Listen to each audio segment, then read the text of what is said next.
विज्ञान भैरव तंत्र विधि 27 भय और विस्मय के क्षण में ध्यान। श्लोक। यदा लोको विलायेत वाक्कल्पैरण्यथा भवेत तदा क्षण में हे भावं कृत्वा तीर्थन्मस्तथा। अनुवाद।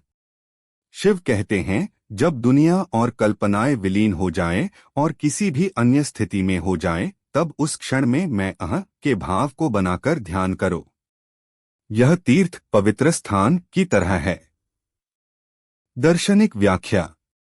इस विधि में शिव यह समझाते हैं कि ध्यानकर्ता को उन क्षणों का उपयोग करना चाहिए जब दुनिया की सामान्य अवस्था और कल्पनाएं अचानक बदल जाती हैं। यह परिवर्तन किसी भय, विस्मय या किसी अन्य तीव्र अनुभव के समय हो सकता है। ऐसे क्षणों में मैं अहं के भाव को बनाए रखकर ध्यान करना चाहिए। यह अनुभव तीर्थ पवित्र स्थान के समान होता है, जो आत्मा को शुद्ध और जागृत करता है। विधि का विवरण। एक स्थान, एक शांत और आरामदायक स्थान का चयन करें जहां कोई विघ्न न हो। 2 आसन, पद्मासन, सुखासन या कोई भी आरामदायक मुद्रा में बैठें। रीढ़ सीधी होनी चाहिए। 3 नेत्र, अपनी आंखें बंद करें और शरीर को शिथिल करें।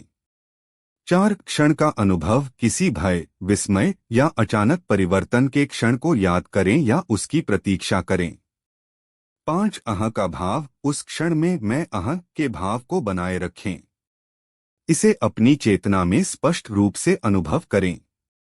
6 ध्यान का अभ्यास, इस अहं के भाव के साथ ध्यान करें। अपने मन को उस अनुभव में पूरी तरह से डूब जाने दें। 7 तीर्थ का अनुभव, इस अनुभव को तीर्थ पवित्र स्थान के समान मानें। इसे पवित्र और शुद्ध अनुभव करें। 8 स्थिरता और शांति, इस ध्यान में स्थिर होकर शांति और स्थिरता का अनुभव करें।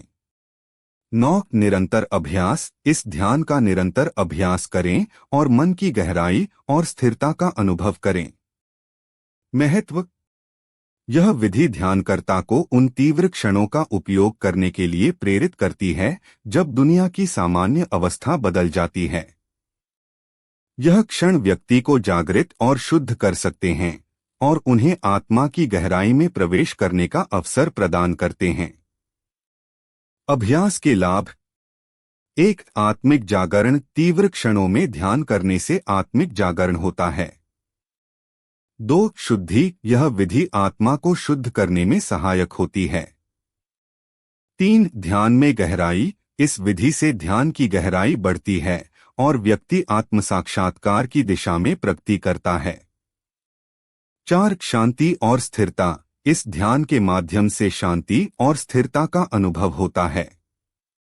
5 संकट प्रबंधन, भय और विस्मय के क्षणों में ध्यान करने से व्यक्ति संकट के समय में स्थिर और शांत रह सकता है।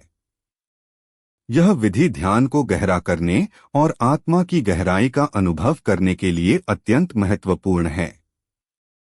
नियमित अभ्यास से यह विधि मानसिक और आध्यात्मिक विकास में सहायक सिद्ध होती है।